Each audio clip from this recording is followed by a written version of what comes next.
আল্লাহ পাক রব্বুল আলামিন ইব্রাহিম আলাইহিস সালামকে পরীক্ষা দিয়েছিলেন, স্ত্রী সন্তান থেকে দূরে রেখা পরীক্ষা নিয়েছিলেন, তিনি পরীক্ষায় পাশ করছেন। আল্লাহ পাক রব্বুল আলামিন পরীক্ষার পুরস্কারও দিয়ে দিয়েছেন।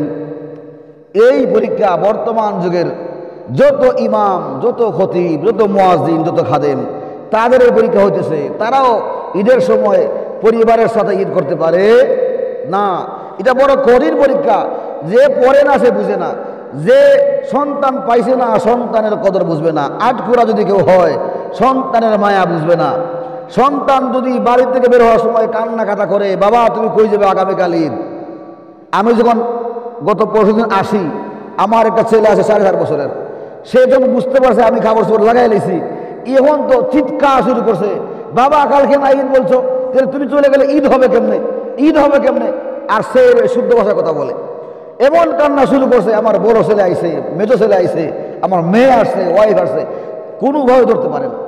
এই যে কান্না শুরু করছে, এখন আমি যদি তার কান্না শুনতে চাই তাহলে আসা হয় না, আর যদি আসতে হয় তাহলে তার কান্নায় রেগে আসতে হয়। এই যে একটা পরিবেশ শুধু আমার না, গোটা বাংলাদেশে, গোটা পৃথিবীতে যারা এই দায়িত্ব পালন করেন, স্ত্রী সন্তান থেকে তাদেরকে দূরে থাকতে হয়। এটা ইব্রাহিমী পরীক্ষা। এই পরীক্ষায় উত্তীর্ণ হওয়ার পরেই আমাদেরকে দায়িত্ব পালন করতে হয়। কিন্তু দুঃখজনক হলেও সত্য, আল্লাহ তো ইব্রাহিমকে পরীক্ষা করে পরিষ্কার দিয়েছিলেন, বান্দারা কিন্তু, মসজিদেরা কিন্তু ইমাম সাহেবদেরকে এই পরীক্ষায় উত্তীর্ণ হওয়ার পরেও তাদেরকে যথার্থ পাওনা বুঝায় দেয় না। দেখবেন গোটা বাংলাদেশে, শুধু আপনার কথা বলছি না বা আমার মসজিদ নিয়ে কথা বলছি না, কারণ আমি যদি কথাগুলি বলি গোটা দেশের জন্য, গোটা জাতির জন্য কথা বলি, ইমাম সাহেবদের বেতন দেখবেন অল্প টাকা। যেই টাকার বেতন হওয়া দরকার এই পরিমাণ বেতন কেউ দিতে রাজি হয় না। যেই টাকা ধার্য করে যে 5,000 টাকা দিব, একজন ইমামের বেতন এখন 20,000 টাকা, 30,000 টাকা হওয়া দরকার ছিল, কিন্তু ওখানে 5,000 টাকা দিয়ে ফুরাইল। এরপরে ওই 5,000 টাকা দেখবেন গ্রামের 50 জন লোক টাকা যদি 10 জনে দেয়, 40 জনে বাকি রেখে দেয়, কয় দিমুনে দিমুনে দিমুনে দিমুনে, করে কি করে না? এরকম আসেই না নাই? এই যে একটা নেগলিজেন্সি, এই যে একটা অবহেলা, এটা ইমামদের সাথে যথার্থ পরিমাণ অবহেলা, বৈষম্য। বেতন দেওয়া হয় না এবং যা ফিস করা হয় তাও দেওয়া হয় না। আবার ঈদ পার্বণে আসলে তাদের একটু যত্ন নেওয়া, বোনাস দেওয়া। বলেন তো কোন মসজিদে ইমাম সাহেবরা, ঢাকা শহর ছাড়া গোটা বাংলাদেশে বেতনের বাহিরে বোনাস ইমামকে, খতিবকে, খাদিমকে কয়জন মুসল্লি দেয়, কয়জন কমিটি দেয়? দেয় না।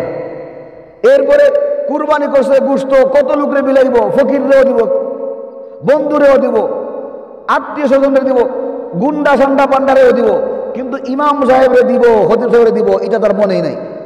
তার মাথায় এটা কাজই করে না। মনে করে আমার বন্ধু বান্ধব দিলে হেরা তো দরকার সময় লাঠি নিয়ে খাওয়াইব, ইমাম সাহেব তো আর খাওয়াইতে পারতো না, এই জন্য ওনারা দিয়া লাভ নাই। যারা দিয়ে খাওয়াইছো হেরা নিজে গাড্ডি গুড্ডি গুল করে বাঁকছে, সাহায্য করতে মরে। আরে ইমাম সাহেব তো আপনার জন্য দোয়া করে, আপনার বাবা মারা গেছে, আপনার মা মারা গেছে, দাদা দাদি মারা গেছে, এরপরে মাঝে মধ্যে আপনার যখন দুঃখ ওঠে, মনের মধ্যে ব্যথা আসে, নজরকে দোয়া করেন। এবং আমি সব সময় হাদিসটা আপনাদের সামনে বলি, মাল মাইয়িতু ফিল কবুর ইল্লা কাল গারিকিল মুতাকাওয়াসি, প্রত্যেকটা মৃত্যু ব্যক্তি কবরে ওই পরিমাণ কান্নাকাটা করে যেই পরিমাণ সাঁতার না জাননেওয়ালা মানুষ সাগরে পড়ে গেলে বাঁচাও বাঁচাও চিৎকার করে। প্রত্যেকটা মৃত্যু ব্যক্তি একটু সব পাঠাওরে চিৎকার করে সে বলতে থাকে, ইয়ান্তাজিরু দাওয়াতান তালহাকুহু মিন আবিন আও উম্মিন আও সাদিকিন। নবীজি বলেন, ওই ব্যক্তি কবর থেকে মাথা উঠাইয়া বাড়ির দিকে তাকায়, কই আমার মা নিয়ে একটু সোয়াব পাঠায়, বাবা নিয়ে একটু সোয়াব পাঠায়, আমার ভাই নিয়ে একটু সোয়াব পাঠায়, আমার কোনো বন্ধু যাকে ভালোবাসতাম, দাওয়াত খাওয়াইতাম, মহব্বত করতাম, এই লোকটা নিয়ে আমার জন্য একটু সোয়াব পাঠায়। আগে তো বাবা না খাইয়া খাওয়াইছে, মা না খাইয়া খাওয়াইছে, ভাই ভাইয়ের জন্য লাড়ি নিয়ে বাহিরিছে, কিন্তু মরণের পরে বাবারও সন্তানদের মনে থাকে না, মায়েরও সন্তানদের মনে থাকে না, ভাইও ভাইয়ের কথা মনে রাখে না। একমাত্র মনে রাখলে ইমাম সাহেব 5 ওয়াক্ত নামাজের পরে বলে, ইয়া আল্লাহ অত্র এলাকার জীবনে নিচে যত মুর্দাগান সাইড আছে সকলে কবরকে জান্নাতের বাগান বানায় দাও, ঠিক না বে ঠিক? এই কথা কেনা বলে? এটা মায়ে বলে, বাবাই বলে, ভাইয়ে বলে, কে বলে? ইমাম বলে, খতিব বলে, খাদেম বলে, মুয়াজ্জিন বলে। তো আপনি যাকে বন্ধু বানাইতে পারলেন না, সে কিন্তু আপনার জন্য মরার পরে দোয়া পাঠাইব। এখন দুনিয়ায় থাকতে আপনি বন্ধু বানাইতে পারলেন না, আপনার কুরবানের একটা অংশ ইমাম সাহেবরে দিতে পারলেন না, তাহলে আপনি এই দোয়াটা ফেবার আশা করতে পারেন? আশা করতে পারেন না।